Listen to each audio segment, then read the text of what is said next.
I see what I did there. Action in action. Hi, everyone. Good to see you all. A lot of people have asked us over the weeks for some recommendations as to how to prepare their vegetables. If you're ordering veggie boxes from us and you're still getting beetroot and tomato confused, you really need to get yourself checked out. But for everybody else who's not experiencing these problems, here we go. Tomatoes, our old tomatoes. These come from Central and South America as well and are super versatile fruits. Tomato is a fruit. They're in the family of the potato and the eggplant, and the vines aren't edible, so get these puppies out of here and any other parts of the green, but the actual fruit's delicious. The seed contains quite a lot of umami gel, so a very savory gel. You don't want to throw the seeds away. And you can do, as I said, a ton with these guys. The one thing I do recommend you don't do is store them in the fridge. There's quite a lot of scientific evidence behind this statement, and you actually end up losing a lot of its sweetness and flavor. The tomato converts a lot of the sugar into other properties to protect itself from the cold. You end up getting a fruit that is less juicy, less sweet, and less flavorful. So store your tomatoes outside of the fridge from henceforth, and every day or two rotate them around so they don't sit on their asses for too long. That tends to bruise the fruit. Hello there, Hector. These are courgettes and zucchinis. They're all in the cucurbitaceae family, so believe it or not, these are related to melons and cucumbers. They're pretty mild tasting. Some of these have a hint of bitterness when raw, but that bitterness turns into a really nice kind of umami savoriness after you cook them. And we recommend these to either be grilled straight, or to be sliced really thin and cooked in some butter emulsion, or just simply steamed with a bit of salt and extra virgin olive oil. They're absolutely delicious. Courgettes can be roasted in the oven, also with fine herbs and garlic and things like this. But for the lucky person who will receive this entire thing, I do recommend kind of section these off and cling filming them and storing them in your fridge, cling filmed. You really want to keep your veggies kind of protected from just the ambience of the fridge, and vegetables like this tend to dry out over time. The veg loses about 5% of its entire body weight every day that's inside the fridge. And so keep it in a kind of a contained environment, and the drawer is not enough. Cling film your vegetables like this. Put your leafy greens and things like this in bags. Yeah, courgettes. There you go. Guys, these are favorites of our guests here at Nuri. This vegetable is known as tamarillo. It's actually a fruit. Some people call it a fruit tomato or a Dutch tomato or a Dutch eggplant. These come from Central America though, Central and South America. And they have the taste reminiscent of a tomato come mango come passion fruit. It's a really nice tropical taste. And they also have a really intense savoriness. That's why that complexity kind of leans it to be used everywhere. You can throw a tamarillo in anything and make anybody's day. A good way to eat these is just cut them in half, sprinkle a little bit of salt or sugar depending on what you're feeling like, and just putting them straight out. But you can also just take the skin out carefully with the help of a knife. Just beware. A tamarillo always has one or two tough seeds around in between its flesh and skin, and you kind of have to feel your way out there to remove that seed, because that's not very good eating. The rest of the seeds are quite nice and crunchy. They keep really well, much like a tomato. Just make sure you put them in a little tub and close the tub with plastic wrap or a little Ziploc bag in the fridge. We'll get these puppies nice and preserved over time. They're really good with jams. I see some of our guests are actually making tamarillo pies at home. So these work too. And you can make a kick-ass margarita, or what's the name of that one with tomato? Bloody Mary with a tamarillo, and get really high on your own supply. I'll speak to you soon. Please marry me. This is a nasturtium leaf, okay? Nasturtium is a wild kind of green that grows everywhere that's temperate. We get ours obviously from our farm. It grows close to riverbeds. And the name, believe it or not, means to twist your nose, because nasturtiums have a property essentially quite similar to horseradish or mustard or watercress. So it's quite pungent and it bites you in the nose. It's wonderful with meats in general, but also as an accompaniment to a salad. You can throw this in the middle of your salad. They're quite sensitive. These have really small lungs, as you can tell. They're quite droopy now. But a little ice shock treats them quite nicely. So for all your greens, your salad greens, and leaves like nasturtium, if you leave them in a little bit of water with some ice for about 15 to 20 minutes, they tend to perk up. The other beauty of this is that you can eat the entire thing. You can serve them with fish as well as garnish. So anything where you would use something like a mustardy kind of component would benefit from a nasturtium leaf. Hi guys, this one is known as a chayote squash. In Portuguese we call this chouchou, which means my darling one. It's the same word as the French chouchou, but for the French, a choux is this puppy here. This guy is also in the family of the melon, the cucumber, and the courgette. And it also has a very mild taste there. Some people actually have an allergic reaction when cutting these or peeling them, similar to eggplants. You'll discover if you're one of them quite quickly. Don't worry too much about it. You can just wash your hands and these will wear off really, really easily. But for the most part, a chayote squash is best consumed in the following fashion. You kind of peel it. I prefer to peel it. Cut it in half and scoop the seed from the inside. And you can serve it directly cooked in broths and stocks or steamed. But it's a really good vehicle for flavor. So while this might seem like a very bland vegetable, you'll be surprised. It maximizes the taste of everything it's paired with. So use it with soupy stocks and sticky sauces and things like this, and you get good mileage out of these guys.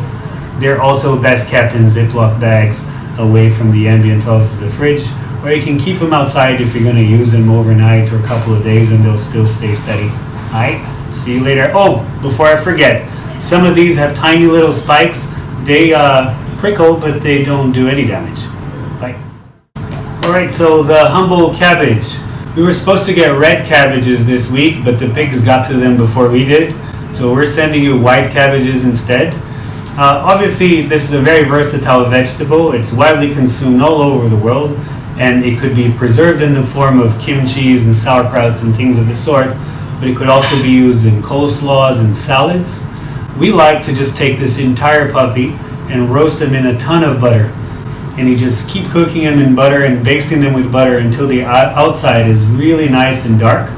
And then you take it, you put it in a little rack, and put it in the oven, and you just let it cook at a low temperature oven, with or without tin foil. If you put tin foil, it's always nice to put some cloves of garlic and things like this on top so the flavor kind of infuses the rest of the cabbage. Maybe keep adding a bit of butter every now and again, and within 35 to 45 minutes at a very low and steady oven, you have a beautiful, beautifully sweet, beautifully caramelized cabbage. There's a ton of sugar in here. These are really, really nutritious as well, and the benchmark for a ton of diets around the world. So use this with a ton of joy. Herbs. This is parsley. We're going to be sending quite a lot of other herbs this week.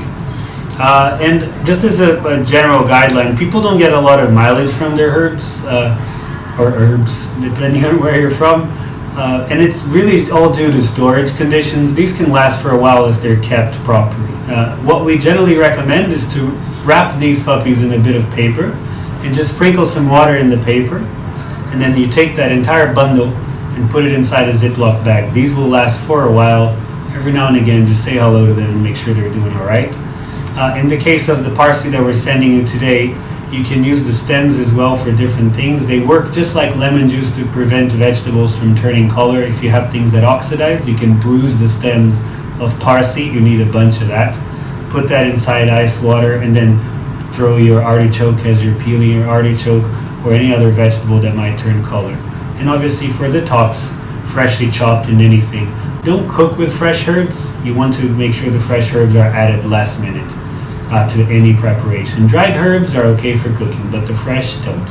If you realize you're not going to be able to get through your herbs fast enough, chop them up, put a little bit of oil inside of them, and then put them inside your ice cube molds. This is a really good way to preserve your herbs. You can actually put them in nice molds, keep them frozen, and then last minute when you're cooking a pasta or something like this, you just throw an entire ice cube filled, or in this case herb cube, filled with herbs and oil inside your pasta, and that tends to add a little pizzazz to whatever it is you're making.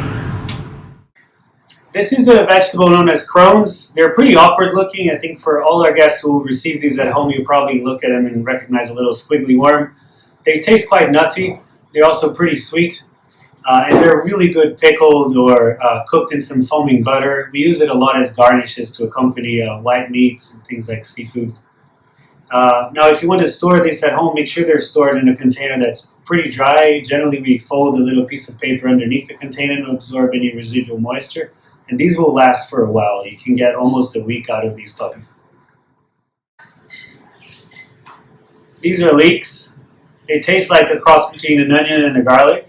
You can use the whole thing, contrary to what most people do. Most people would trim this like around the white part and then discard the rest. But you kind of have to treat them differently. This white part also harbors quite a lot of sand, so your food might get gritty if you don't plant properly. The best way to wash this is either cut it in half and then wash it in running water, or to actually slice it if you know you're going to slice it, and then soak all of that in water and then remove it to remove all of the sand. The white part is better kind of stewed in a little bit of butter and water. You can add some white wine if you want and just evaporate all the alcohol. They work really well as well when you're making pilavs and rice and things like this. They're also very, very good in soups. They're also really, really good grilled. And in that case, you can just take this whole puppy, throw it in the grill, add some salt. Make sure that you take them out of the grill when the outside is completely burnt. And then the inside should be nice and cooked through. If you find your leeks are still a bit rare, put them in some foil and let them continue on the grill afterwards. For the tops, you can use these puppies here after wash for stocks and soups. And the more tender green leaves inside, you can just cut them really, really fine, like chives, and use them just like chives as well. Maybe a little bit of extra cooking just to make them a little bit less pungent would work. But overall, it's a delicious veg. The longer you cook these, and the slower you do so, the sweeter they become. So treat your leeks with lots of love. These are beans. Beans. The more you eat, the more you fart. The more you fart, the better you feel. Eat your beans with all your meals. We have Romano beans over here. These are flatter. And we have our normal French beans, string beans. You can use them pretty much the same way. Having said that, I do prefer the Romano beans sliced very thin raw. They have a really nice sweetness and crunch that you don't really get with the more sturdy French beans. It's always good to trim the French beans and the Romano beans right at the top there. You see this tiny little piece of stem that attaches the plant or the bean to the plant. You want to get rid of that. It's not very good eating. Best way to store them is inside a Ziploc bag as well. These last for a bit if they're stored properly, so don't worry very much. You can use these, for me I prefer to cook them directly in a little bit of butter emulsion or blanch them and serve them in salads and things of the sort. You don't really want to overcook your beans. They start going from green to gray quite quickly. And so just a very quick blanch, about a minute should do if you like your veggies with a little bit of a bite. If you want to cook it further, do so, but be careful you're not overcooking. And for all our Mediterranean friends who like to put these things in casseroles and things like this, I guess you're just going to have to settle for gray. If they cook for that long, they will turn brown. They have a really nice savoriness when that happens too, so it's a different way to appreciate it. I like them fresh.